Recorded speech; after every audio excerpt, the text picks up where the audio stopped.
عید تو پہلا اس بچے نو خوش۔ آج کل بعض علماء فرماتے ہیں پوری قربانی کشمیر زلزلہ زدگان کو دے دیں کہ ایسا کرنا ٹھیک ہے، بالکل ٹھیک ہے، صحیح ہے۔ پوری قربانی میں اگر تسی پیسے اتنے بھیج دیو تو نیکی دی گل ہے۔ ایتھے اسی جڑا ارد گرد کو مل جو تو کوئی گل نہیں، نام ہی مرود خیر ہے، انہاں لوگوں کی امداد کرنی چاہیے۔ موقع ہے، مصیبت زدہ لوگ ہے، بہت اچھی بات ہے۔ حصہ پا دو کسی جانور یا پورا بھی دے، کئی لوگ پورا بکرا دے دیں، خود بازار سے لے آتے ہیں، اچھا کر، بڑی نیکی دی گل ہے، دینا چاہیے۔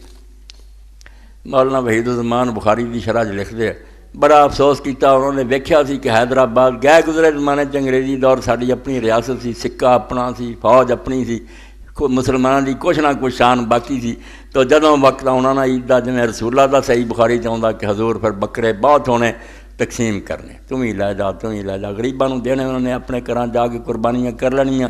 تو انگریز کا جو غلبہ ہو گیا پھر انہوں آپ نے چرنے چھڑ دیتا، بے بسی ہو گئی، اتنے رو کے آپ نے لکھا بھی یار ایک نشانی حضور دی باقی سی کہ حاکم وقت جڑا سی وہ اس طرح جانور تقسیم کرتا سی، جو لوگوں کے حضور دا طریقہ جاری سی، وہ بھی بے بسی ہو گئی۔ اسی نصارہ تو اینے دبے رو کے لکھا، اتوں تک حال تہاڈا ہو گیا، جے گاں تسی توبہ نہیں کرنی، مسلمان نہیں بننا۔